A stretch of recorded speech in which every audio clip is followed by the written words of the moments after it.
ਵਾਹਿਗੁਰੂ ਜੀ ਕਾ ਖਾਲਸਾ ਵਾਹਿਗੁਰੂ ਜੀ ਕੀ ਫਤਿਹ। ਮੈਂ ਤੁਹਾਡੀ ਹੋਸਟ ਨੀਲਮ ਕੌਰ ਤੇ ਮੈਂ ਟੀਵੀ 84 ਦੇ ਸਾਰੇ ਦਰਸ਼ਕਾਂ ਤੇ ਸਰੋਤਿਆਂ ਦਾ ਨਿੱਘਾ ਸਵਾਗਤ ਕਰਦੀ ਹਾਂ ਪ੍ਰੋਗਰਾਮ ਸੱਚੋ ਸੱਚ ਵਿੱਚ ਅਤੇ ਨਾਲ ਹੀ ਟੀਵੀ 84 ਦੇ ਸਾਰੇ ਦਰਸ਼ਕਾਂ ਨੂੰ ਧੰਨ ਧੰਨ ਸ਼ਹੀਦ ਬਾਬਾ ਦੀਪ ਸਿੰਘ ਜੀ ਦੇ 344ਵੇਂ ਜਨਮ ਦਿਹਾੜੇ ਤੇ ਮੁਬਾਰਕਬਾਦ ਦਿੰਦੀ ਹਾਂ। ਰੋਜ਼ਾਨਾ ਦੀ ਤਰ੍ਹਾਂ ਤੁਹਾਡੇ ਤੇ ਸਾਡੇ ਹਰਮਨ ਪਿਆਰੇ ਡਾਕਟਰ ਅਮਰਜੀਤ ਸਿੰਘ ਜੀ ਸਾਡੇ ਸਟੂਡੀਓ ਵਿੱਚ ਆਏ ਹੋਏ ਨੇ। ਆਓ ਨਾਲ ਮਿਲ ਕੇ ਪ੍ਰੋਗਰਾਮ ਦੀ ਸ਼ੁਰੂਆਤ ਕਰਦੇ ਹਾਂ।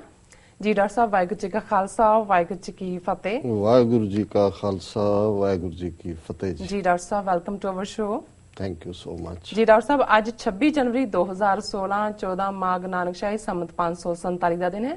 ਤੇ ਡਾਕਟਰ ਸਾਹਿਬ ਪ੍ਰੋਗਰਾਮ ਦੇ ਸ਼ੁਰੂ ਵਿੱਚ ਅੱਜ ਤੁਸੀਂ ਕਿਹੜੇ ਮੇਨ ਇਸ਼ੂ ਟੱਚ ਕਰਨ ਜਾ ਰਹੇ ਹੋ? ਦੇਖੋ, ਜਿਵੇਂ ਤੁਸੀਂ ਸ਼ੁਰੂ ਦੇ ਵਿੱਚ ਹੀ ਦੱਸਿਆ, ਅੱਜ ਇੱਥੇ ਸਾਡੇ ਇਤਿਹਾਸ ਦੇ ਮਹਾਨ ਨਾਇਕ ਬਾਬਾ ਦੀਪ ਸਿੰਘ ਜੀ ਸ਼ਹੀਦ, ਉਹਨਾਂ ਦਾ ਜਨਮ ਦਿਹਾੜਾ ਹੈ। ਉੱਥੇ 26 ਜਨਵਰੀ 1950 ਜਿਸ ਦਿਨ ਭਾਰਤੀ ਸੰਵਿਧਾਨ ਲਾਗੂ ਹੋਇਆ, ਜਿਸ ਨੂੰ ਗਣਤੰਤਰ ਦਿਵਸ ਦਾ ਨਾਮ ਦਿੱਤਾ ਗਿਆ, ਉਹ ਦਿਨ ਵੀ ਅੱਜ ਹੀ ਜੁੜਦੇ। ਸੋ ਅਸੀਂ ਇਹਨਾਂ ਦੋਨਾਂ ਮੁੱਦਿਆਂ ਨੂੰ ਹੀ ਜਿਹੜਾ ਹੈ ਉਹ ਵਿਚਾਰ ਦੇ ਹੇਠ ਲਿਆਵਾਂਗੇ। ਲੇਕਿਨ ਇਸ ਤੋਂ ਪਹਿਲਾਂ, ਕਿਉਂਕਿ ਅੱਜ ਪੁਰਤਗਾਲ ਦੇ ਵਿੱਚ ਲਿਸਬਨ 'ਚ ਤਰੀਕ ਸੀ ਭਾਈ ਪਰਮਜੀਤ ਸਿੰਘ ਪੰਮਾ ਦੀ, ਔਰ ਸਟੂਡੀਓ ਆਉਣ ਤੱਕ ਬਹੁਤ ਸਾਰੀਆਂ ਕਾਲਾਂ ਔਰ ਮੈਸੇजेस ਸਾਨੂੰ ਆਏ ਜਾਣਨ ਦੇ ਲਈ ਵੀ ਉਹ ਕੀ ਉਸ ਕੇਸ ਦਾ ਬਣਿਆ।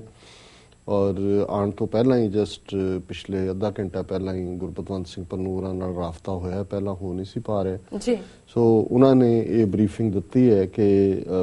ਪਿਛਲੇ ਕੱਲ ਯਾਨੀ ਕਿ 25 ਜਨਵਰੀ ਨੂੰ ਭਾਰਤੀ ਅਥਾਰਟੀਜ਼ ਨੇ ਪੇਪਰ ਸਬਮਿਟ ਕੀਤੇ ਨੇ, ਕਿਉਂਕਿ 3 ਕੇਸਾਂ 'ਚੋਂ 2 ਕੇਸ ਤਾਂ ਪਹਿਲਾਂ ਹੀ ਉਹ ਡ੍ਰੌਪ ਕਰ ਚੁੱਕੇ ਨੇ ਤੇ ਰੁਲਦੇ ਦੇ ਕੇਸ ਦੇ ਵਿੱਚ। ਔਰ ਅੱਜ ਕਿਉਂਕਿ ਮਿਨਿਸਟਰੀ ਆਫ ਜਸਟਿਸ ਨੂੰ ਦਿੱਤੇ ਗਏ ਨੇ, ਸੋ 20 ਦਿਨ ਦੀ ਡਿਟੈਂਸ਼ਨ ਜਿਹੜੀ ਹੈ ਪਰਮਜੀਤ ਸਿੰਘ ਪੰਮਾ ਦੀ ਵਧਾ ਦਿੱਤੀ ਗਈ ਹੈ। ਸੋ ਅਜੇ 20 ਦਿਨ ਬਾਅਦ ਮਿਨਿਸਟਰੀ ਆਫ ਜਸਟਿਸ ਫੈਸਲਾ ਕਰੇਗੀ ਕਿ ਉਹਨਾਂ ਨੇ ਉਹਨਾਂ ਦੇ ਐਕਸਟ੍ਰੈਡੀਸ਼ਨ ਦਾ ਟਰਾਇਲ ਕਰਨਾ ਜਾਂ ਉਹਨਾਂ ਨੂੰ ਵਾਪਸ ਇੰਗਲੈਂਡ ਭੇਜਣਾ। ਸੋ ਇਹ ਜਿਹੜੀ ਹੈ ਅਪਡੇਟ ਹੈ ਇਸ ਕੇਸ ਦੇ ਉੱਤੇ। ਦੂਸਰਾ ਪਾਰਟ ਮੈਂ ਸਮਝਦਾ ਵੀ ਜਦੋਂ ਅਸੀਂ ਸਿੱਖ ਇਤਿਹਾਸ ਦੇ ਉਹਨਾਂ ਸੁਨਹਿਰੀ ਪੰਨਿਆਂ ਨੂੰ ਦੇਖਦੇ, ਵੈਸੇ ਤਾਂ ਸਾਡੇ 5.5 ਸਦੀਆਂ ਦੇ ਇਤਿਹਾਸ 'ਚ ਗੁਰੂ ਨਾਨਕ ਸਾਹਿਬ ਦੇ ਪ੍ਰਕਾਸ਼ਮਾਨ ਹੋਣ ਤੋਂ ਬਾਅਦ ਕੋਈ ਦਿਨ, ਕੋਈ ਘੜੀ, ਕੋਈ ਪਲ, ਕੋਈ ਚੱਸਾ, ਕੋਈ ਮਿੰਟ, ਸੈਕਿੰਡ ਐਸਾ ਨਹੀਂ ਜਿਸ ਨੂੰ ਅਸੀਂ ਯਾਦ ਨਾ ਕਰ ਸਕਦੇ ਹੋਈਏ ਜਾਂ ਜਿਹਦੇ ਨਾਲ ਕੋਈ ਇਤਿਹਾਸਕ ਵਾਕਿਆ ਨਾ ਜੁੜਿਆ ਹੋਏ, ਕੋਈ ਸ਼ਹਾਦਤ ਦੀ ਦਾਸਤਾਨ ਨਾ ਹੋਏ, ਕੋਈ ਜੀਵਨ ਜਿਉਣ ਦੀ ਜਾਂਚ ਜਿਹੜੀ 10 ਗੁਰੂ ਸਾਹਿਬਾਨ ਨੇ ਕਿਵੇਂ ਜਿਹੜਾ ਕਰਤਾਰਪੁਰ ਸਾਹਿਬ ਗੁਰੂ ਨਾਨਕ ਸਾਹਿਬ ਨੇ ਵਸਾਇਆ ਔਰ ਅਨੰਦਪੁਰ ਸਾਹਿਬ ਤੱਕ ਦਾ ਸਾਰਾ ਇਤਿਹਾਸ ਜਿਹੜਾ ਉਹ ਸਾਡਾ ਹਰ ਪਲ ਭਰਿਆ ਹੋਇਆ। ਲੇਕਿਨ ਇਸ ਸਾਰੇ ਇਤਿਹਾਸ 'ਚੋਂ ਕੁਝ ਉਹ ਮਹਾਨ ਨਾਇਕ ਬਣ ਕੇ ਉੱਭਰੇ ਜਿਨ੍ਹਾਂ ਨੇ 10ਵੇਂ ਪਾਤਸ਼ਾਹ ਦੀ ਚਰਨ ਛੋਹ ਪ੍ਰਾਪਤ ਕੀਤੀ, 10ਵੇਂ ਪਾਤਸ਼ਾਹ ਦੇ ਹੱਥੋਂ ਅੰਮ੍ਰਿਤ ਦੀ ਦਾਤ ਲਈ, ਉਹਨਾਂ ਦੀ ਗੋਦ ਦੇ ਵਿੱਚ ਜਾਂ ਉਹਨਾਂ ਦੇ ਸੰਗ ਦੇ ਵਿੱਚ ਸਿੱਖੀ ਦੀਆਂ ਉਚਾਈਆਂ ਨੂੰ ਛੋਹਿਆ, ਯੋਧਿਆਂ ਵਾਂਗ ਜੂਝੇ,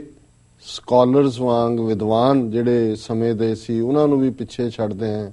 ਗੁਰੂ ਗ੍ਰੰਥ ਸਾਹਿਬ ਦੀ ਸੇਵਾ ਔਰ ਹੱਥ ਲਿਖਤ ਸਰੂਪ ਜਿਨ੍ਹਾਂ ਦਾ ਅਸੀਂ ਜ਼ਿਕਰ ਕਰਾਂਗੇ, ਫਿਰ ਵਿਦਿਆ ਦੇਣਾ, ਵਿਦਿਆ ਦਾ ਦਾਨ ਵੰਡਣਾ, ਔਰ ਫਿਰ ਗੁਰਧਾਮਾਂ ਦੀ ਰੱਖਿਆ ਲਈ ਅਲਟੀਮੇਟਲੀ ਸ਼ਹੀਦੀ ਜਾਮ ਪੀਣਾ 75 ਸਾਲ ਦੀ ਬਿਰਧ ਅਵਸਥਾ ਦੇ ਵਿੱਚ। ਇਹ ਬਾਬਾ ਦੀਪ ਸਿੰਘ ਸ਼ਹੀਦ ਦੇ ਹਿੱਸੇ ਆਇਆ। ਸੋ ਬੇਸ਼ੱਕ ਅੱਜ ਦੇ ਟੀਵੀ 84 ਨਿਊਜ਼ 'ਚ ਪਹਿਲਾ ਸੈਗਮੈਂਟ ਪ੍ਰਿੰਸੀਪਲ ਸੁਰਿੰਦਰ ਸਿੰਘ ਜਿਹੜੇ ਅਨੰਦਪੁਰ ਸਾਹਿਬ ਤੋਂ ਮੈਂਬਰ ਨੇ ਸ਼੍ਰੋਮਣੀ ਕਮੇਟੀ ਦੇ, ਉਹ ਬਾਬਾ ਦੀਪ ਸਿੰਘ ਜੀ ਦੇ ਜੀਵਨ ਬਾਰੇ ਗੱਲਬਾਤ ਕਰਨਗੇ ਤੇ ਅਸੀਂ ਇੱਕ ਬਰੀਫ ਝਾਤ ਉਹਨਾਂ ਦੇ ਜੀਵਨ ਤੇ ਜ਼ਰੂਰ ਪਵਾਉਣੀ ਚਾਹਾਂਗੇ। ਬਾਬਾ ਦੀਪ ਸਿੰਘ ਜੀ ਦਾ ਜਿਹੜਾ ਜਨਮ ਹੈ ਉਹ ਪਿੰਡ ਪਾਹੂਵਿੰਡ, ਜ਼ਿਲ੍ਹਾ ਅੰਮ੍ਰਿਤਸਰ 'ਚ, ਹੁਣ ਸ਼ਾਇਦ ਇਹ ਜ਼ਿਲ੍ਹਾ ਤਰਨਤਾਰਨ 'ਚ ਪਿੰਡ ਆ ਗਿਆ। ਇਸ ਦੇ ਵਿੱਚ ਉਹਨਾਂ ਦਾ ਜਨਮ 14 ਮਾਘ ਸੰਮਤ 1739 ਜਿਹੜਾ ਕਿ 26 ਜਨਵਰੀ 1682 ਬਣਦਾ ਹੈ, ਕਿਉਂਕਿ ਉਸ ਪੀਰੀਅਡ 'ਚ ਬਿਕਰਮੀ ਸੰਮਤ ਇਸਤੇਮਾਲ ਹੁੰਦੇ ਸੀ ਔਰ 1682 ਜਿਹੜਾ ਸਨ ਹੈ ਉਹ ਇਸ ਮਾਡਰਨ ਕੈਲੰਡਰ ਮੁਤਾਬਕ ਹੈ। ਔਰ ਉਹਨਾਂ ਦੀ ਸ਼ਹਾਦਤ ਜਿਹੜੀ ਹੈ ਉਹ 1757 ਦੇ ਵਿੱਚ ਹੁੰਦੀ ਹੈ। ਔਰ ਇਸ ਬਰੀਫ ਪੀਰੀਅਡ 'ਚ ਜਿੰਨਾ ਕੁ, ਹਾਲਾਂਕਿ ਉਹਨਾਂ ਦੇ ਪਰਿਵਾਰ ਨਾਲ ਹੀ ਸੰਬੰਧਿਤ ਕਰਨਲ ਸੰਧੂ ਜਿਨ੍ਹਾਂ ਨੇ ਪੂਲਾ ਕੇਸ ਨੂੰ ਕਾਫੀ ਐਕਸਪੋਜ਼ ਕੀਤਾ ਅਦਾਲਤਾਂ 'ਚ ਲਿਜਾ ਕੇ, ਉਹ ਇੱਥੇ ਨਿਊਯਾਰਕ ਆਏ ਸਨ ਤੇ ਉਹਨਾਂ ਦੇ ਪਰਿਵਾਰ ਦੇ ਵਿੱਚ ਹੀ ਜਿਹੜੇ, ਕਿਉਂਕਿ ਬਾਬਾ ਦੀਪ ਸਿੰਘ ਸ਼ਹੀਦ ਗ੍ਰਸਤੀ ਨਹੀਂ ਸਨ, ਉਹਨਾਂ ਨੇ ਵਿਆਹ ਨਹੀਂ ਸੀ ਕਰਵਾਇਆ ਜੀ। ਸੋ ਇਹ ਜਿਹੜੇ ਉਹਨਾਂ ਦੇ ਭਰਾ ਸੀ, ਉਹਨਾਂ ਦੀ ਅੱਗੋਂ ਜਿਹੜੀ ਸੰਤਾਨ ਹੈ ਉਹੀ ਸਨ। ਤਾਂ ਉਹਨਾਂ ਨੇ ਦੱਸਿਆ ਕਿ ਕਿਵੇਂ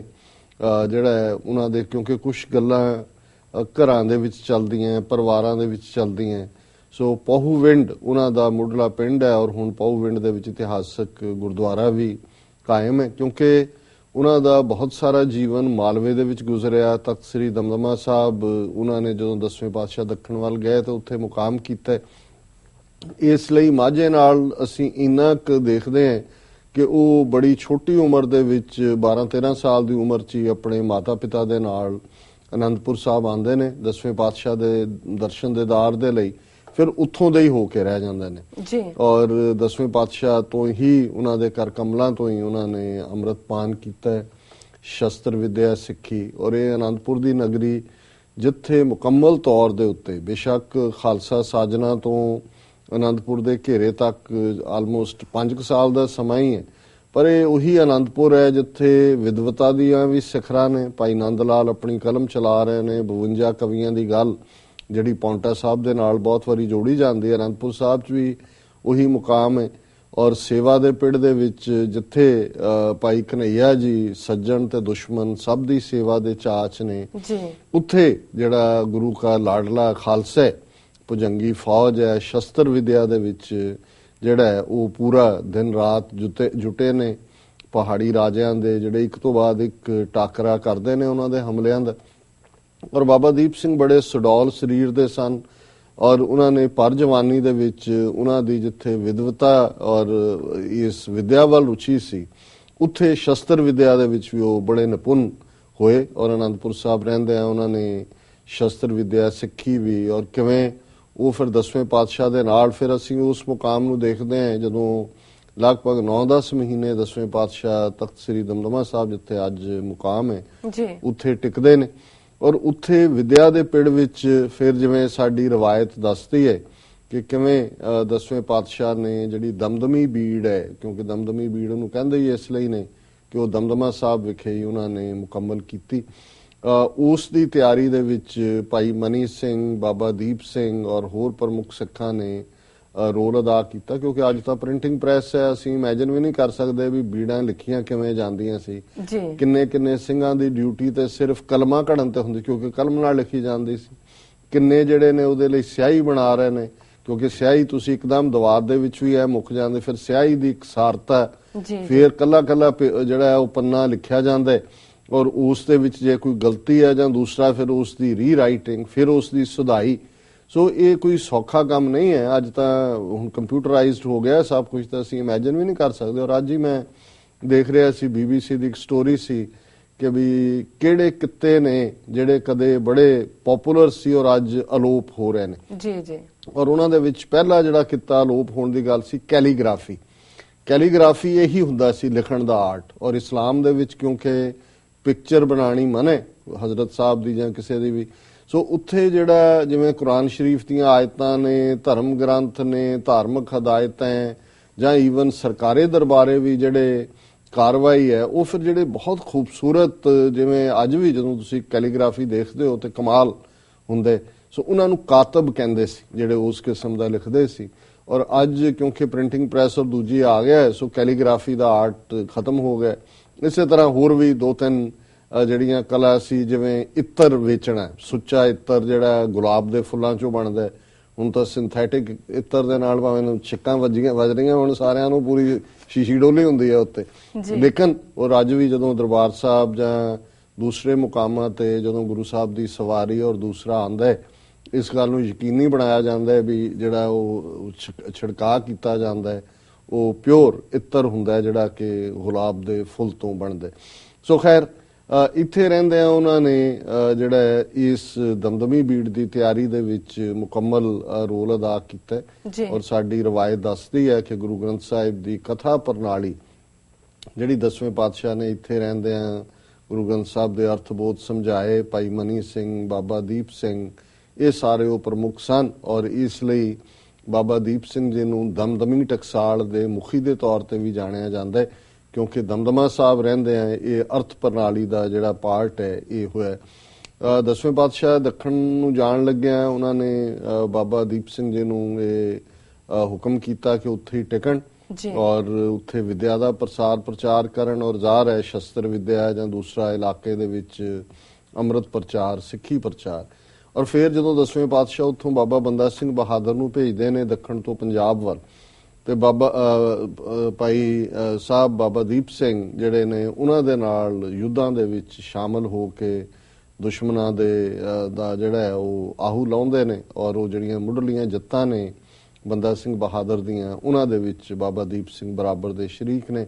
ਔਰ ਫਿਰ ਬਾਬਾ ਬੰਦਾ ਸਿੰਘ ਬਹਾਦਰ ਦੀ ਸ਼ਹਾਦਤ ਹੋ ਜਾਂਦੀ ਹੈ। ਪੰਜਾਬ 'ਚ ਜ਼ੁਲਮੋਂ ਸਿਤਮ ਦਾ ਉਹ ਦੌਰ ਚੱਲਦਾ ਹੈ ਜਿਸ ਦੇ ਵਿੱਚ ਸਿਰਾਂ ਦੇ ਮੁੱਲ ਘੱਲੂਘਾਰੇ, ਔਰ ਬਾਬਾ ਦੀਪ ਸਿੰਘ ਸ਼ਹੀਦ ਦਮਦਮਾ ਸਾਹਿਬ ਵੀ ਮੁਕਾਮ ਕਰਦੇ ਹੈ ਜਿਹੜਾ ਉਹ ਧਾਰਮਿਕ ਵਿਦਿਆ ਦੇਣ। ਔਰ ਇਹ ਸਾਡੀ ਰਵਾਇਤ ਇਹ ਵੀ ਦੱਸਦੀ ਹੈ ਕਿ ਉਸ ਪੀਰੀਅਡ 'ਚ ਬਾਬਾ ਜੀ ਨੇ 4 ਸਰੂਪ ਗੁਰੂ ਗ੍ਰੰਥ ਸਾਹਿਬ ਦੇ ਹੱਥੀਂ ਲਿਖ ਕੇ ਜਿਹੜੇ ਨੇ 4 ਤਖਤ ਸਾਹਿਬਾਨ ਦੇ ਉੱਤੇ ਅਕਾਲ ਤਖਤ ਸਾਹਿਬ, ਪਟਨਾ ਸਾਹਿਬ, ਤਖਤ ਹਜ਼ੂਰ ਸਾਹਿਬ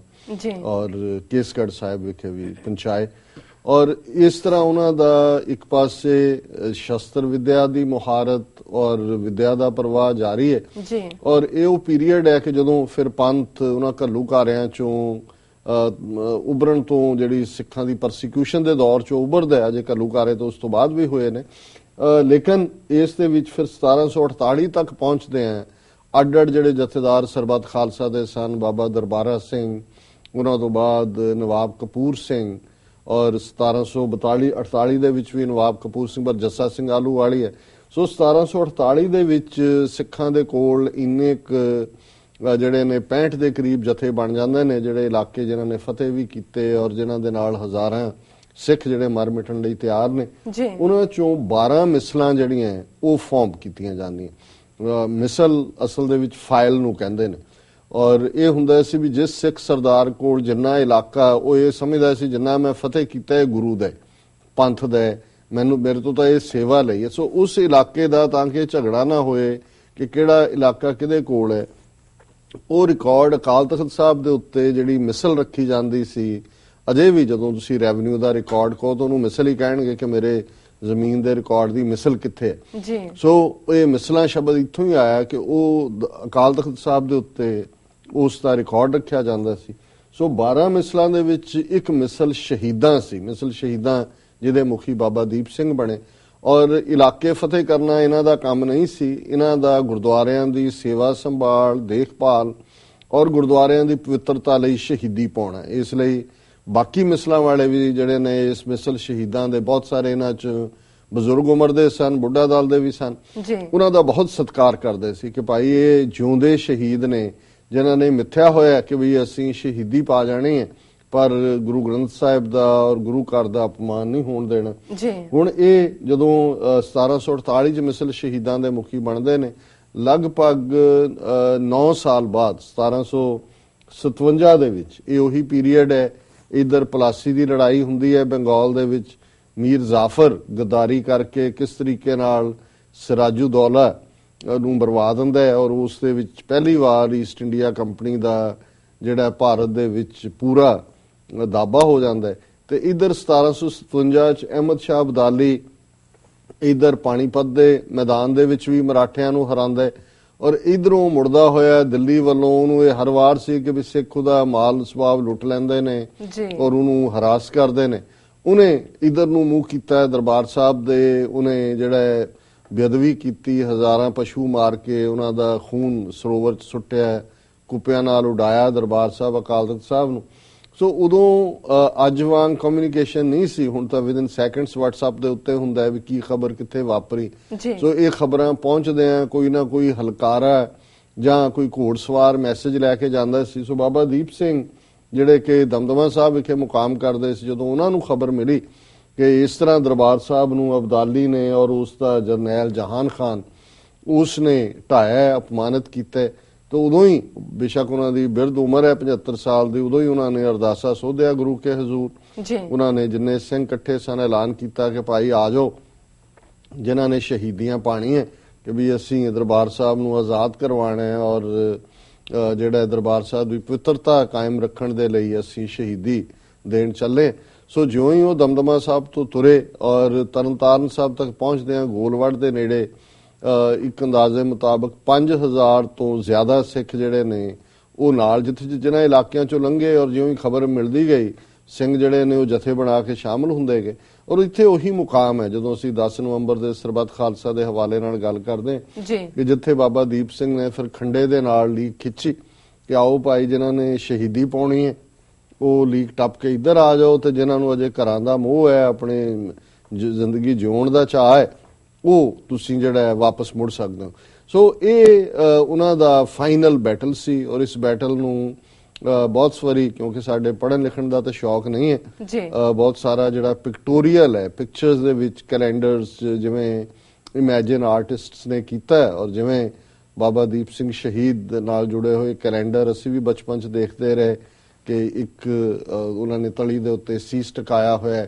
ਦੂਸਰੇ ਤੇ ਉਹਨਾਂ ਦਾ ਖੰਡਾ, ਔਰ ਅੱਜ ਵੀ ਅਕਾਲ ਤਖਤ ਸਾਹਿਬ ਤੇ ਜਦੋਂ ਸ਼ਸਤਰਾਂ ਦੇ ਦਰਸ਼ਨ ਕਰਵਾਏ ਜਾਂਦੇ ਨੇ ਤੇ ਬਾਬਾ ਦੀਪ ਸਿੰਘ ਦਾ ਖੰਡਾ ਜਿਹੜਾ 1.25 ਮਣ ਭਾਰਾ ਸੀ, ਉਸ ਵੇਲੇ ਭਾਵੇਂ ਕੱਚਾ ਮਣ ਹੁੰਦਾ ਸੀ ਜੀ 16 ਸੇਰ ਦਾ, ਪਰ ਜੇ ਤੁਸੀਂ ਹੁਣ 16 ਸੇਰ 1.25 ਮਣ ਵੀ ਦੇਖੋ ਤੇ ਆਲਮੋਸਟ 15 ਕਿਲੋ ਪਲੱਸ ਉਸ ਉਮਰ ਜਿਵੇਂ ਉਹਨਾਂ ਨੇ ਉਹ ਖੰਡਾ ਚਲਾਇਆ ਹੋਏਗਾ। ਔਰ ਈਵਨ ਜਦੋਂ ਅਸੀਂ ਮਾਡਰਨ ਵੈਪਨਸ ਦੀ ਵੀ ਗੱਲ ਕਰਦੇ ਹਾਂ, ਈਵਨ ਅਕਾਲ ਤਖਤ ਸਾਹਿਬ ਤੇ ਬੇਸ਼ੱਕ ਲੰਬੀ ਉਹਦੀ ਬੈਰਲ ਹੈ, ਬਾਬਾ ਦੀਪ ਸਿੰਘ ਦਾ ਪਿਸਤੌਲ ਵੀ ਹੈ ਜਿਹੜਾ ਕਿ ਉਹਨਾਂ ਨੇ ਇਸਤੇਮਾਲ ਕੀਤਾ। ਸੋ ਇੱਥੇ ਉਹਨਾਂ ਦਾ ਉਹ ਜੰਗ ਜਿਹੜਾ ਕਿ ਅਸਾਵਾਂ ਜੰਗ ਸੀ, 5000 ਦੇ ਕਰੀਬ ਸਿੱਖ ਔਰ ਬਹੁਤ ਵੱਡੀ ਗਿਣਤੀ 50,000 ਤੋਂ ਜ਼ਿਆਦਾ ਗਿਲਜਿਆਂ ਦੀ ਅਫਗਾਨਾਂ ਦੀ ਫੌਜ, ਔਰ ਜਿਵੇਂ ਸਾਡੀ ਰਵਾਇਤ ਦੱਸਦੀ ਹੈ ਕਿ ਉਹ ਦਰਬਾਰ ਸਾਹਿਬ ਵੱਲ ਵੱਧ ਰਹੇ ਨੇ, ਉੱਥੋਂ ਅਰਦਾਸਾ ਸੁਧਿਆ ਸੀ ਕਿ ਅਸੀਂ ਇਹ ਸੀਸ ਗੁਰੂ ਦੇ ਚਰਨਾਂ 'ਚ ਭੇਟ ਕਰਨਾ, ਔਰ ਇੱਕ ਥਾਂ ਤੇ ਆ ਕੇ ਬਰਾਬਰ ਉਹ ਚੈਲੰਜ ਕਰਦੇ ਨੇ ਜਹਾਨ ਖਾਨ ਨੂੰ ਕਿ ਐਵੇਂ ਨਾ ਮਰਵਾ ਬਾਕੀਆਂ ਨੂੰ, ਸਾਹਮਣੇ ਆ। ਔਰ ਇੱਕੋ ਵੇਲੇ ਵਾਰ ਚੱਲਦਾ ਦੋਨਾਂ ਦਾ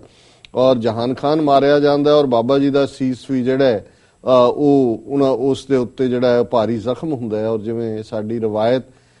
ਕਿ ਬਾਬਾ ਦੀਪ ਸਿੰਘ ਜਿਹੜੇ ਕਿ ਪੂਰੇ ਜੋਸ਼ੋ ਖਰੋਸ਼ ਦੇ ਵਿੱਚ ਸੀਸ ਤਲੀ ਤੇ ਰੱਖ ਕੇ ਜੂਝਦੇ ਨੇ, ਔਰ ਅੱਜ ਵੀ ਜਦੋਂ ਅਸੀਂ ਹਰਮੰਦਰ ਸਾਹਿਬ ਦੀਆਂ ਪਰਿਕਰਮਾ ਦੇ ਵਿੱਚ ਜਦੋਂ ਅਸੀਂ ਪਰਿਕਰਮਾ ਕਰਦੇ ਤੇ ਫਿਰ ਉਹ ਗੁਰਦੁਆਰਾ ਬਾਬਾ ਦੀਪ ਸਿੰਘ ਸ਼ਹੀਦ ਪਰਿਕਰਮਾ ਦੇ ਵਿੱਚ, ਜਿੱਥੇ ਕਿ ਕਦੇ ਉਹ ਚੌਰਸ ਚੱਕਰ ਲਾਇਆ ਹੁੰਦਾ ਸੀ, ਹੁਣ ਸ਼ਾਇਦ ਉਹ ਨਾ ਹਟਾ ਦਿੱਤਾ ਹੈ, ਪਰ ਉਹ ਬੁੰਗਾ ਬਾਬਾ ਦੀਪ ਸਿੰਘ ਦੇ ਕਰਕੇ ਵੀ ਜਾਣਿਆ ਜਾਂਦਾ ਹੈ।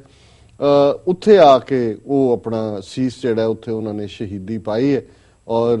ਇੱਕ ਜਿਹੜੀ ਗੁਰਦੁਆਰਾ ਸ਼ਹੀਦਾਂ ਬਾਬਾ ਦੀਪ ਸਿੰਘ ਨਾਲ ਸੰਬੰਧਿਤ ਹੈ, ਰਵਾਇਤ ਇਹ ਵੀ ਹੈ ਕਿ ਉੱਥੇ ਉਹਨਾਂ ਦੀ ਸ਼ਹਾਦਤ ਹੁੰਦੀ ਹੈ, ਪਰ ਉਹ ਸੀਸ ਇੱਥੇ ਤੱਕ ਜਿਹੜਾ ਉਹ ਭੇਟ ਕਰਨ ਆਉਂਦੇ ਨੇ ਜਾਂ ਭੇਟ ਕਰਦੇ ਨੇ ਜੀ। ਸੋ ਕੁੱਲ ਮਿਲਾ ਕੇ ਇਹ ਇਤਿਹਾਸ ਹੈ, ਸਾਡੇ ਇਤਿਹਾਸ ਦਾ ਸੁਨਹਿਰੀ ਪੰਨੇ। ਔਰ ਅੱਜ ਹੀ ਜਦੋਂ ਮੈਂ ਪ੍ਰਿੰਸੀਪਲ ਸੁਰਿੰਦਰ ਸਿੰਘ ਹੋਰਾਂ ਨਾਲ ਗੱਲ ਕਰ ਰਿਹਾ ਸੀ, ਮੈਂ ਕਿਹਾ ਜੀ ਉਹਨਾਂ ਦੀ ਸ਼ਹਾਦਤ ਤੇ ਉਹਦਾ ਕੰਟੈਂਪਰੇਰੀ ਕੰਟੈਕਸਟ ਅੱਜ, ਤੇ ਮੈਨੂੰ ਕਹਿਣ ਲੱਗੇ ਜੀ ਅੱਜ ਕੰਟੈਕਸਟ ਕੀ ਹੋਏਗਾ ਉਹਦਾ ਜੀ। ਮੈਂ ਕਿਹਾ ਜੀ ਅੱਜ ਕੰਟੈਕਸਟ ਇਹ ਹੈ ਕਿ ਜਿਵੇਂ ਬਾਬਾ ਦੀਪ ਸਿੰਘ ਨੇ ਖੰਡੇ ਨਾਲ ਲੀਕ ਖਿੱਚੀ ਸੀ, ਅੱਜ ਜੋ ਹਾਲ ਪੰਥ ਦਾ ਹੈ, ਜਿਸ ਕਿਸਮ ਦੀ ਡੀਜਨਰੇਸ਼ਨ, ਜਿਸ ਕਿਸਮ ਦਾ ਵਕਾਊ ਮਾਲ ਕੌਮ ਨਾਲ ਧਰੋ, ਕਿ ਅੱਜ ਸਾਡੇ ਲਈ ਅਸੀਂ ਸਾਰੇ ਹੀ ਆਪੋ ਆਪਣੇ ਅੰਦਰਾਂ 'ਚ ਆਪਣੇ ਅੰਦਰ ਲੀਕ ਖਿੱਚੀਏ ਕਿ ਵੀ ਅਸੀਂ ਕਿਹੜਾ ਰਸਤਾ ਅਖਤਿਆਰ ਕਰਨਾ, ਕਿ ਅਸੀਂ ਜ਼ਲਾਲਤ, ਗੁਲਾਮੀ ਔਰ ਬੇਗੈਰਤੀ ਦੇ ਵਿੱਚ ਜਿਉਣਾ, ਜੋ ਹਾਲ ਸਾਡੇ ਜੇ 26 ਜਨਵਰੀ ਦੇ ਹਵਾਲੇ ਨਾਲ ਜਿਹਨੂੰ ਕਿ ਗਣਤੰਤਰ ਦਿਵਸ ਬਣਾਇਆ ਹੋਇਆ ਹੈ, ਇਸ ਨੂੰ ਹੀ ਦੇਖੀਏ। 2 ਦਿਨ ਪਹਿਲਾਂ ਖਬਰ ਸੀ ਕਿ ਅੰਮ੍ਰਿਤਧਾਰੀ ਨੌਜਵਾਨਾਂ ਦਾ ਇੱਕ ਜਥਾ ਜਿਹੜਾ ਪੈਰੇਡ ਦੇਖਣ ਜਾਣਾ ਚਾਹੁੰਦਾ ਸੀ, ਰਿਹਰਸਲ ਉਹਨਾਂ ਨੂੰ ਜਾਣ ਨਹੀਂ ਦਿੱਤਾ ਗਿਆ ਕਿ ਜੀ ਤੁਸੀਂ ਕਿਰਪਾਨਾਂ ਲਾਓ ਜੀ। ਹੁਣ ਇਹ ਜਿਹੜੇ ਭਾਰਤ ਮਾਤਾ ਦੇ ਭਗਤ, ਔਰ ਇਸ ਵਾਰ ਜਿਹੜੀ ਇੱਕ ਖਬਰ ਘੁੰਮ ਰਹੀ ਹੈ ਕਿ ਵੀ ਉਹਨਾਂ ਨੇ ਪਿਛਲੇ ਸਾਲ ਵਾਂਗ ਹੀ ਪੰਜਾਬ ਦੀ ਕੋਈ ਝਾਕੀ ਵੀ ਨਹੀਂ ਲੱਗਣ ਦਿੱਤੀ, ਕਿਉਂਕਿ ਤੁਸੀਂ ਤਾਂ ਐਗਜ਼ਿਸਟ ਹੀ ਨਹੀਂ ਕਰਦੇ। ਔਰ ਇੱਕ ਅਨਕਨਫਰਮਡ ਸੀ ਕਿ ਈਵਨ ਇਸ ਵਾਰ ਸਿੱਖ ਰੈਜੀਮੈਂਟਸ ਵੀ ਜਿਹੜੀ ਮਾਰਚ ਕਰਦੀ ਆ, ਹਰ ਸਾਲ ਉਹਨਾਂ ਨੂੰ ਬੈਸਟ ਅਵਾਰਡ ਹੁੰਦਾ ਸੀ ਕਿ ਬੈਸਟ ਡਰੈਸਡ ਸਮਾਰਟ ਸੋਲਜਰਸ, ਉਹ ਵੀ ਨਹੀਂ, ਉਹ ਹੋਏ ਵੀ ਜਾਂ ਨਾ ਹੋਏ ਕੋਈ ਫਰਕ ਨਹੀਂ ਪੈਂਦਾ। ਪਰ ਦੇਖਣ ਵਾਲੀ ਗੱਲ ਇਹ ਹੈ ਵੀ ਇੱਕ ਪਾਸੇ ਫਰਾਂਸ ਦਾ ਪ੍ਰੈਜ਼ੀਡੈਂਟ ਇਸ ਦੇ ਵਿੱਚ ਮੁੱਖ ਮਹਿਮਾਨ ਹੈ, ਔਰ ਚਾਹੀਦਾ ਤਾਂ ਇਹ ਸੀ ਕਿ ਵੀ 4 ਚੁਫੇਰੇ ਜਿਹੜੀ ਹੈ ਉਹ ਸਿੱਖਾਂ ਦੀ ਪ੍ਰੈਜ਼ੈਂਸ, ਔਰ ਇੰਡੀਅਨ ਗਵਰਨਮੈਂਟ ਕਹਿ ਰਹੀ ਹੁੰਦੀ ਕਿ ਜੀ ਇਹ ਨੇ ਜਿਨ੍ਹਾਂ ਨੇ ਤੁਹਾਨੂੰ ਵੀ ਕਦੇ ਫਸਟ ਵਰਲਡ ਵਾਰ ਵੇਲੇ ਜਾ ਕੇ ਫਰਾਂਸ ਦੇ ਵਿੱਚ ਔਰ ਸੈਕੰਡ ਵਰਲਡ ਵਾਰ ਵੇਲੇ ਤੁਹਾਨੂੰ ਆਜ਼ਾਦ ਕਰਵਾਇਆ ਸੀ, ਔਰ ਤੁਸੀਂ ਇਹਨਾਂ ਦੇ ਦਸਤਾਰ ਦਾ ਹੱਕ ਜਿਹੜਾ ਉਹ ਖੋ ਰਹੇ ਹੋ। ਪਰ ਇਹ ਤਾਂ ਜਿੱਥੇ ਜ਼ਲਾਲਤ, ਗੁਲਾਮੀ ਔਰ ਜ਼ਲਾਲਤ ਦੇ ਗੋ ਟੂਗੈਦਰ। ਸੋ ਮੈਂ ਸਮਝਦਾ ਵੀ ਬੇਸ਼ੱਕ ਬਾਬਾ ਦੀਪ ਸਿੰਘ ਦੀ ਸ਼ਹਾਦਤ ਦਾ ਕੰਟੈਕਸਟ ਅਸੀਂ ਬੀਤੇ ਇਤਿਹਾਸ ਨੂੰ ਦੁਹਰਾਉਂਦੇ, ਪਰ ਰੈਲੇਵੈਂਸ ਉਦੋਂ ਹੀ ਹੈ ਕਿ ਵੀ ਉਹਨਾਂ ਨੇ ਤਾਂ ਸਾਰਾ ਜੀਵਨ ਬਚਪਨ ਤੋਂ ਬੁਢਾਪੇ ਦੀ ਉਮਰ ਤੱਕ ਜਿਹੜਾ ਉਹ ਪੰਥ ਦੇ ਲੇਖੇ ਲਾਇਆ, ਗੁਰੂ ਪਿਆਰ ਦੇ ਲੇਖੇ ਲਾਇਆ ਜੀ। ਸਾਡੇ ਚੋਂ ਅਸੀਂ ਕਿੰਨੇ ਕਹੇ ਜਿਹੜੇ ਕਿ 75 ਸਾਲ ਦੀ ਉਮਰ ਤੱਕ ਪਹੁੰਚਦੇ ਆ, ਔਰ ਜਦੋਂ ਅੱਜ ਸਾਰੀਆਂ ਸਿਹਤ ਸਹੂਲਤਾਂ ਨੇ, 6-6 ਮਹੀਨੇ ਬਾਅਦ ਮੈਡੀਕਲ ਚੈੱਕਅਪ ਹੁੰਦਾ ਹੈ, ਦਵਾਈਆਂ ਨੇ, ਇਧਰ ਹੈ, ਉਸ ਜ਼ਮਾਨੇ ਦੀ ਹਾਰਡਸ਼ਿਪ। ਔਰ ਜਦੋਂ ਅਸੀਂ ਕਹਿੰਦੇ ਆ ਜੀ ਜੰਗਾਂ ਯੁੱਧਾਂ ਦੇ ਵਿੱਚ ਜੂਝੇ ਉਹ ਬਾਬਾ ਬੰਦਾ ਸਿੰਘ ਬਹਾਦਰ ਦੇ ਸਮੇਂ ਤੋਂ ਜਾਂ ਉਸ ਤੋਂ ਵੀ ਪਹਿਲਾਂ, ਫਿਰ ਉਹਨਾਂ ਦੇ ਵਿੱਚ ਜ਼ਖਮ ਹੋਣੇ, ਉਹਨਾਂ ਦੇ ਵਿੱਚ ਕਿਸ ਕਿਸਮ ਦੀ ਹਾਰਡਸ਼ਿਪ। ਲੇਕਿਨ ਜੇ ਤੁਹਾਡਾ ਰਿਜ਼ੋਲਵ ਹੈ ਪੰਥ ਦੇ ਲਈ ਕੁਝ ਕਰਨ ਦਾ, ਗੁਰੂ ਦੇ ਲਈ ਤੁਹਾਡਾ ਪਿਆਰ ਹੈ, ਫਿਰ ਕੋਈ ਚੀਜ਼ ਤੁਹਾਨੂੰ ਰੋਕ ਨਹੀਂ ਸਕਦੀ। ਸੋ ਅਸੀਂ ਸਮਝਦੇ ਹਾਂ ਵੀ ਅੱਜ ਜਿਹੜਾ ਰਿਜ਼ੋਲਵ ਲਾਈਨ ਖਿੱਚਣ ਦਾ, ਜੇ ਅਸੀਂ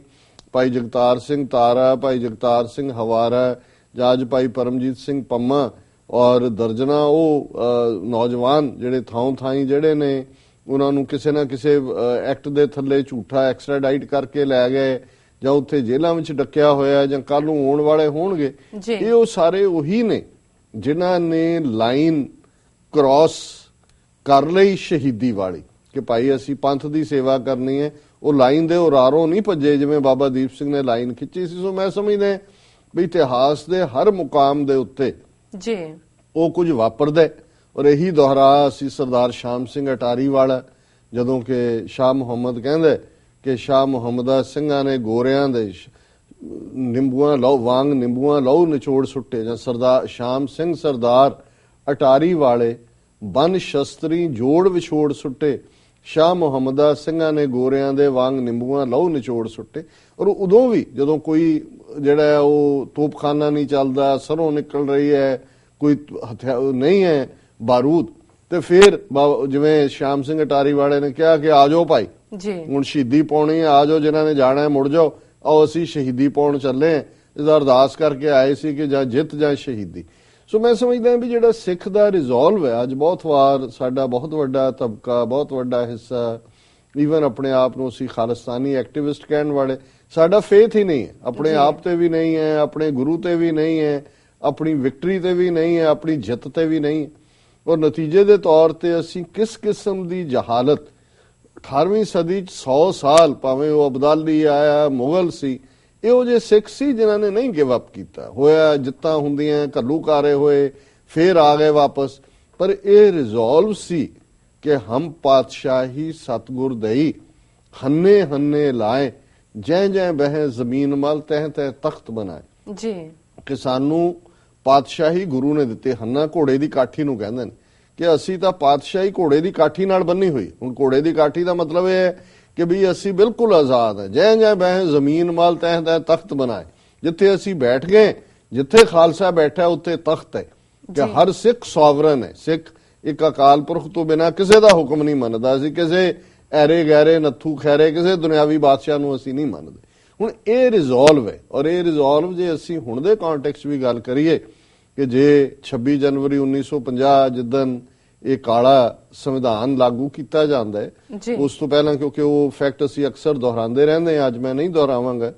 ਕਿ ਵੀ ਕਿਸ ਤਰੀਕੇ ਨਾਲ ਕਿਉਂ ਜੇ ਵਾਅਦੇ ਸਨ, ਗਾਂਧੀ ਹੋਏ, ਨਹਿਰੂ ਹੋਏ, ਕਾਂਗਰਸ ਦੇ ਰੈਜ਼ੋਲੂਸ਼ਨ, ਕੋਈ ਸੰਵਿਧਾਨ ਐਸਾ ਨਹੀਂ ਹੋਏਗਾ ਪਾਸ ਜਾਂ ਮਨਜ਼ੂਰ ਜਿਹੜਾ ਸਿੱਖਾਂ ਨੂੰ ਮਨਜ਼ੂਰ ਨਾ ਹੋਏ। ਔਰ ਨਹਿਰੂ ਦਾ ਕਿ ਜੀ ਗਲੋ ਆਫ ਫਰੀडम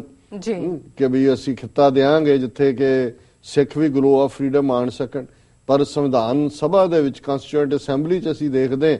ਕਿ ਸਾਨੂੰ ਉਹ ਅੱਡ ਧਰਮ ਵੀ ਮੰਨਣ ਤੋਂ ਇਨਕਾਰੀ ਨੇ। ਆਰਟੀਕਲ 25(b) ਭਾਰਤੀ ਸੰਵਿਧਾਨ ਦਾ ਸਿੱਖਾਂ ਬੌਧੀਆਂ ਜਾਨੀਆਂ ਨੂੰ ਹਿੰਦੂ ਬਣਾਉਂਦਾ। 1956 'ਚ ਫਿਰ ਬਾਅਦ ਦੇ ਐਕਟ ਬਣਾ ਦਿੱਤੇ ਜਾਂਦੇ ਨੇ, ਮੈਰਿਜ ਐਕਟ, ਸਕਸੈਸ਼ਨ ਐਕਟ। ਪਰ ਇਹ ਉਹ ਪੀਰੀਅਡ ਸੀ ਕਿ ਦੋਨੋਂ ਹੀ ਸਿੱਖ ਨੁਮਾਇੰਦੇ ਸਰ ਭੁਪਿੰਦਰ ਸਿੰਘ ਮਾਨ ਔਰ ਸਰ ਹੁਕਮ ਸਿੰਘ, ਉਹਨਾਂ ਨੇ ਇਹ ਐਲਾਨ ਕੀਤਾ ਕਨਸਟੀਟਿਊਐਂਟ ਅਸੈਂਬਲੀ 'ਚ ਕਿ ਵੀ ਇਹ ਤੁਹਾਡਾ, ਤੁਸੀਂ ਸਾਡੇ ਨਾਲ ਧੋਖਾ ਕਰ ਰਹੇ ਹੋ, ਅਸੀਂ ਇਸ ਸੰਵਿਧਾਨ ਨੂੰ ਨਹੀਂ ਮੰਨਦੇ। ਹਾਲਾਂਕਿ ਉਸ ਤੋਂ ਪਹਿਲਾਂ ਵੀ ਵਾਪਰ ਚੁੱਕਾ ਸੀ ਕਿ 10 ਅਕਤੂਬਰ 1947 ਨੂੰ ਸਿੱਖਾਂ ਨੂੰ ਜ਼ਰਾਇਮ ਪੇਸ਼ਾ ਕੌਮ ਐਲਾਨਣ ਦਾ ਸਰਕੂਲਰ ਜਿਹੜਾ ਹੈ ਪਟੇਲ ਨੇ ਔਰ ਨਹਿਰੂ ਨੇ ਔਰ ਚੰਦੂ ਲਾਲ ਤ੍ਰਿਵੇਦੀ ਪੰਜਾਬ ਦੇ ਗਵਰਨਰ ਨੇ ਜਾਰੀ ਕੀਤਾ ਸੀ। ਹੁਣ ਇੱਕ ਪਾਸੇ 26 ਜਨਵਰੀ 1950 ਨੂੰ ਭਾਰਤ ਦੇ ਵਿੱਚ ਗਣਤੰਤਰ ਦਿਵਸ ਦੀਆਂ ਪਰੇਡਸ ਔਰ ਸੈਲੀਬ੍ਰੇਸ਼ਨ ਸੀ, ਉਧਰ ਅਕਾਲੀ ਦਲ ਨੇ ਕਾਲ ਦਿੱਤੀ ਕਿ ਇਹਨੂੰ ਕਾਲੇ ਦਿਵਸ ਦੇ ਤੌਰ ਤੇ ਮਨਾਇਆ ਜਾਏ। ਸਿੰਘ ਜਿਹੜੇ ਨੇ ਉਹ ਕਾਲੀਆਂ ਦਸਤਾਰਾਂ ਸਜਾਉਣ, ਬੀਬੀਆਂ ਕਾਲੀਆਂ ਚੁੰਨੀਆਂ ਲੈਣ, ਘਰਾਂ ਦੇ ਬਾਹਰ ਕਾਲੇ ਝੰਡੇ ਹੋਣ। ਔਰ ਤੁਸੀਂ ਉਦੋਂ ਦਾ ਮੀਡੀਆ ਦੇਖ ਸਕਦੇ ਹੋ, ਅਖਬਾਰਾਂ ਕੱਢ ਸਕਦੇ ਹੋ ਕਿ ਉਸ ਨੂੰ ਕਾਲੇ ਦਿਵਸ ਦੇ ਤੌਰ ਤੇ ਮਨਾਇਆ ਗਿਆ ਸੀ। ਹੁਣ ਇਹਨਾਂ ਸਾਰੇ ਹੀ ਸਾਲਾਂ ਦੇ ਵਿੱਚ 66-67 ਸਾਲ ਇਸ ਗੱਲ ਨੂੰ ਬੀਤ ਗਏ ਨੇ। ਸਾਨੂੰ ਆਪਣੀ ਬੋਲੀ ਤੋਂ ਵਿਰਵਾ ਕਰਨਾ, ਜੇ ਬਣਾਇਆ ਪੰਜਾਬੀ ਸੂਬਾ, ਜਿਹੜਾ 60,000 ਸਿੱਖਾਂ ਨੇ ਗ੍ਰਿਫਤਾਰੀਆਂ ਦਿੱਤੀਆਂ ਤੇ ਲੂਲਾ ਲੰਗੜਾ, ਰਾਜਧਾਨੀ ਬਾਹਰ, ਪੰਜਾਬੀ ਬੋਲਦੇ ਇਲਾਕੇ ਬਾਹਰ, ਪਾਣੀਆਂ ਤੇ ਕਬਜ਼ਾ, ਜੇ ਉਹਨੂੰ ਮੁਕੰਮਲ ਕਰਾਉਣ ਦੇ ਲਈ ਆਨੰਦਪੁਰ ਦੇ ਮਤੇ ਦੇ ਥੱਲੇ ਧਰਮ ਯੁੱਧ ਮੋਰਚਾ ਸ਼ੁਰੂ ਹੁੰਦਾ ਹੈ। 2 ਲੱਖ ਸੇ ਗ੍ਰਿਫਤਾਰੀ ਦਿੰਦੇ ਨੇ ਤੇ ਘੱਲੂਘਾਰਾ ਜੂਨ 84, ਫਿਰ ਨਵੰਬਰ 84, ਔਰ ਜੋ ਕੁਝ ਪਿਛਲੇ 3 ਦਹਾਕਿਆਂ ਤੋਂ ਚੱਲ ਰਿਹਾ, ਜਿਸ ਤਰੀਕੇ ਨਾਲ ਅੱਜ ਵੀ ਬਾਹਰੋਂ ਵੀ ਜਿਹੜਾ ਹੈ ਉਹਨਾਂ ਨੂੰ ਹਰਾਸ ਕਰਕੇ ਜਿਹੜੇ ਖਾਲਿਸਤਾਨੀ ਐਕਟਿਵਿਸਟ ਨੇ ਭਾਰਤ ਲਿਜਾਇਆ ਜਾ ਰਿਹਾ, ਇਹ ਆਪਣੇ ਆਪ ਵਿੱਚ ਸਾਬਤ ਕਰਦਾ ਹੈ ਕਿ ਕਿਹੋ ਜਿਹਾ ਦੇਸ਼ ਹੈ, ਕਿਹੋ ਜਿਹਾ ਇਹ ਸੰਵਿਧਾਨ ਹੈ। ਔਰ ਅਸੀਂ ਸਮਝਦੇ ਹਾਂ ਵੀ ਜਿੱਥੇ ਇੱਕ ਪਾਸੇ ਭਾਰਤ ਦੇ ਹਾਕਮ, ਜਿੱਥੇ ਹੁਣ ਪੂਰਾ ਹਿੰਦੂਤਵਾ ਦਾ ਕਬਜ਼ਾ ਹੈ, ਬਾਹਰਲੇ ਦੇਸ਼ਾਂ ਨੂੰ ਆਪਣਾ ਸੌਦਾ ਵੇਚ ਰਹੇ ਨੇ। ਅੱਜ ਤੋਂ 2 ਸਾਲ ਪਹਿਲਾਂ ਗਣਤੰਤਰ ਦਿਵਸ ਪਰੇਡ ਦੇ ਉੱਤੇ ਜਾਪਾਨ ਦਾ ਪ੍ਰਾਈਮ ਮਿਨਿਸਟਰ ਮੁੱਖ ਮਹਿਮਾਨ ਸੀ। ਪਿਛਲੀ ਪੈਰੇਡ ਵੇਲੇ ਓਬਾਮਾ ਸੀ, ਹੁਣ ਫਰਾਂਸ ਦਾ ਪ੍ਰੈਜ਼ੀਡੈਂਟ ਹੈ। ਇਹ ਵਪਾਰੀ ਮੁਲਕ ਨੇ, ਇਹਨਾਂ ਨੇ ਆਪਣਾ ਸੌਦਾ ਵੇਚਣਾ। ਜਦੋਂ ਅਮਰੀਕਾ ਵਾਲਾ ਗਿਆ, ਇਹਨਾਂ ਦੇ ਜਹਾਜ਼ ਖਰੀਦ ਲਏ। ਹੁਣ ਜਿਹੜਾ ਰਫੇਲ ਡੀਲ ਮੁਕੰਮਲ ਹੋ ਗਈ, ਨਿਊਕਲੀਅਰ ਰਿਐਕਟਰ 6 ਫਰਾਂਸ ਲਾ ਦੇਗਾ। ਔਰ ਇਹਦੇ ਥੱਲੇ ਉਹਨਾਂ ਨੇ ਆਪਣਾ ਜਿਹੜਾ ਪਾਰਟ ਹੈ, ਜਿਹੜਾ ਖਾਸ ਤੌਰ ਤੇ ਜੋ ਉਹਨਾਂ ਦੇ ਜ਼ੁਲਮ ਨੇ, ਉਹਨੂੰ ਉਹ ਲੁਕੋ ਲੈਂਦੇ ਨੇ, ਸੌਦਾ ਉਹਨਾਂ ਦਾ ਵਿਕਦਾ। ਔਰ ਇਹ ਦੱਸ ਰਹੇ ਨੇ ਜੀ ਦੇਖੋ ਅਸੀਂ ਕਿੰਨਾ ਮਿਲਟਰੀ ਮਾਈਟ ਹੈ, ਕਿੰਨਾ ਵੱਡਾ ਸਾਡਾ ਹਾਲ ਹੈ। ਉਹ ਪਰੇਡ ਵਾਲਿਆਂ ਦੇ ਦੇਖੋ ਸਭ ਦੇ ਢਿੱਡ ਨਿਕਲੇ ਹੋਏ ਨੇ, ਚੰਗਾ ਇਹਨਾਂ ਦਾ ਮਾਈਟ ਹੈ। ਔਰ ਫਿਰ ਇਹ ਕਹਿਣਗੇ ਜੀ ਉੱਥੋਂ 6 ਆ ਗਏ ਪਾਕਿਸਤਾਨ ਤੋਂ, ਉਹਨਾਂ ਨੇ ਵਕਤ ਪਾਤਾ ਜੀ 72 ਘੰਟੇ ਆ ਹੋ ਗਿਆ, ਉਹ ਹੋ ਗਿਆ। ਸੋ ਇਹ ਕੁਝ ਵੀ ਨਹੀਂ ਹੈ, ਫਲਾਫੇਬਾਜ਼ੀ ਹੈ, ਬਾਹਰਲਿਆਂ ਨੂੰ ਸੂਟ ਕਰਦਾ। ਉਹਨਾਂ ਨੇ ਆਪਣਾ ਸੌਦਾ ਵੇਚਣਾ। ਹੁਣ ਫਰਾਂਸ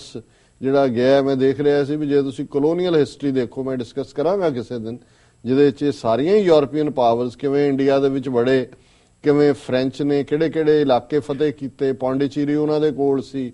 ਔਰ ਕਿਵੇਂ ਜਿਹੜੇ ਨੇ ਨਾਰਵੀਜੀਅਨ ਆਏ, ਹਾਲੈਂਡ ਆਏ, ਬ੍ਰਿਟਿਸ਼ ਔਰ ਫ੍ਰੈਂਚ, ਕਿੰਨੀ ਦੇਰ ਇਹਨਾਂ ਦੀ ਟੱਕਰ ਰਹੀ। ਸੋ ਅੱਜ ਤੋਂ 4-5 ਸਦੀਆਂ ਪਹਿਲਾਂ ਕਲੋਨੀਅਲ ਪਾਵਰਸ, ਇਹ ਯੂਰਪੀਅਨਸ ਹੋਰ ਤਰੀਕੇ ਨਾਲ ਕੰਟਰੋਲ 'ਚ ਸੀ।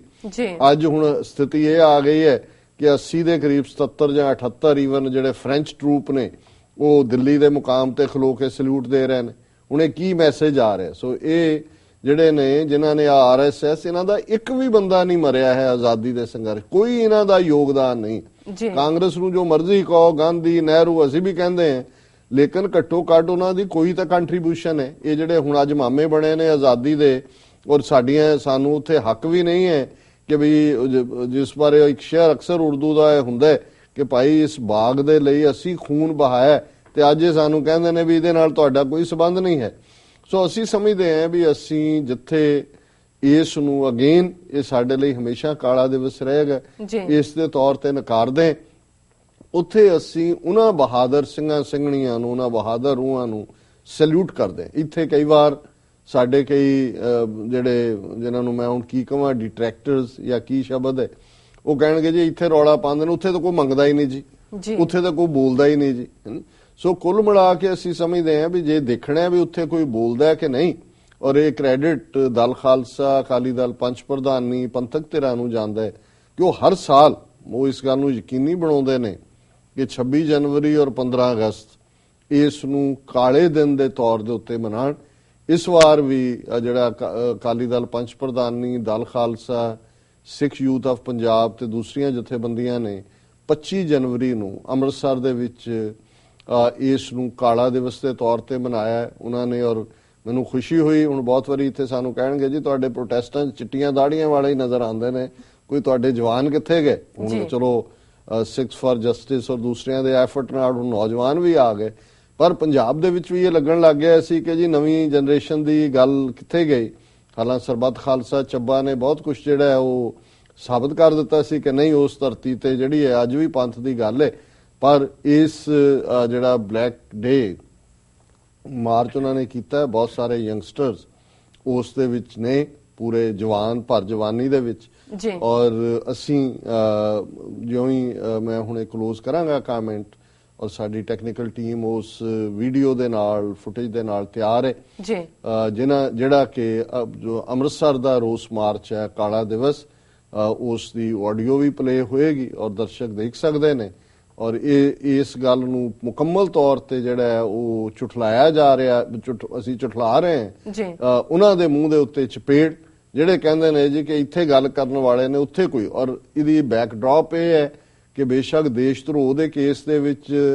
ਦਰਜਨਾਂ ਸਿੱਖ ਜੇਲ੍ਹ ਦੇ ਵਿੱਚ ਡੱਕੇ ਹੋਏ ਨੇ ਜੋ ਜ਼ਬਰ ਚੱਲ ਰਿਹਾ ਹੈ ਕੱਲ ਦੀ ਖਬਰ ਸੀ ਕਿ ਈਵਨ ਭਾਈ ਰਜਿੰਦਰ ਸਿੰਘ ਮਾਂਝੀ ਔਰ ਭਾਈ ਪੰਥਪ੍ਰੀਤ ਸਿੰਘ ਉਹਨਾਂ ਨੇ ਮਾਂਝੀ ਹੋਰਾਂ ਦੇ ਸ਼ਾਇਦ ਪਿੰਡ ਦੇ ਵਿੱਚ ਹੀ ਦੀਵਾਨ ਲਾਉਣਾ ਸੀ ਔਰ ਉਹਨਾਂ ਨੇ ਆਪਣੇ ਗੁੰਡਿਆਂ ਤੋਂ ਬਾਦਲ ਦਲੀਆਂ ਨੇ ਹਮਲਾ ਕਰਵਾ ਕੇ ਜਿਹੜਾ ਉਹ ਉਹਨਾਂ ਨੇ ਅਨਾਉਂਸਮੈਂਟ ਕਰਨੀ ਸੀ ਉਹਨਾਂ ਦੇ ਹੀ 10 ਬੰਦੇ ਜਿਹੜੇ ਨੇ ਉਹ ਜੇਲ੍ਹ ਪਹੁੰਚਾ ਤੇ ਹੁਣ ਧਾਰਮਿਕ ਦੀਵਾਨਾਂ ਤੇ ਵੀ ਪਾਬੰਦੀ ਹੈ ਪਰ ਇਹਦੇ ਬਾਵਜੂਦ ਜੇ ਅੰਮ੍ਰਿਤਸਰ ਸ਼ਹਿਰ 'ਚ 25 ਜਨਵਰੀ ਵਾਲੇ ਦਿਨ ਜਿੱਥੇ high security alert red alert 60,000 ਇਹਨਾਂ ਦੇ ਕੌਪ ਦਿੱਲੀ 'ਚ ਬੈਠੇ ਨੇ ਇਧਰ ਉਹ ਲੂੰਬੜ ਬਾਦਲ ਤਾਂ ਪੀਜੀਆਈ 'ਚ ਪਿਆ ਡਰਾਮਾ ਕਰਕੇ ਪਤਾ ਨਹੀਂ ਅੱਗੋਂ ਕੀ ਡਰਾਮਾ ਕੱਢਣਾ ਉਹਨੇ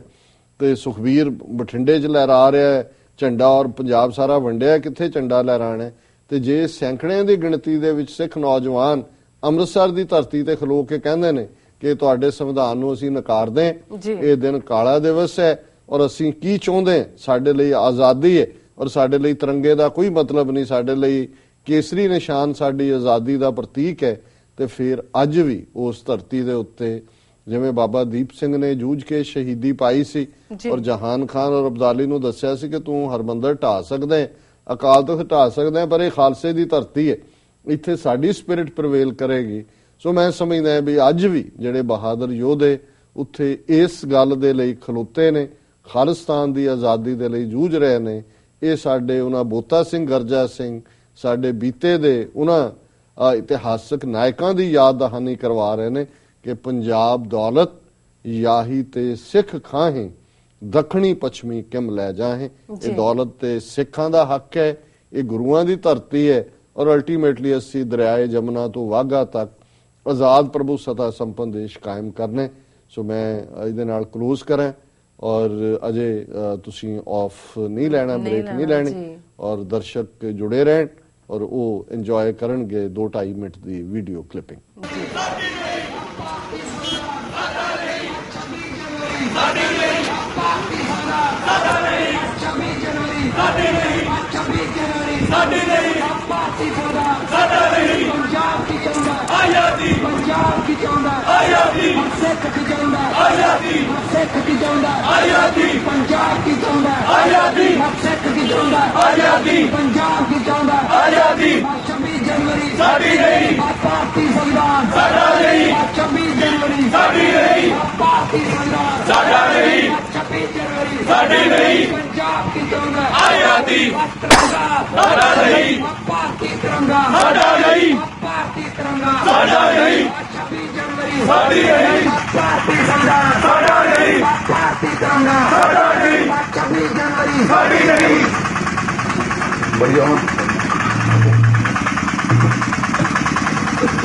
सिख की चांदा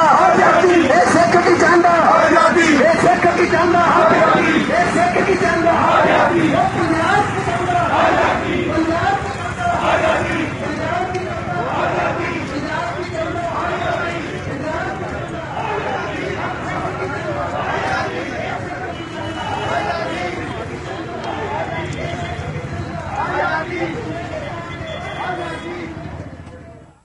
व्यूअर्स इस दे नाल आने ब्रेक तुसीं किते नहीं जाना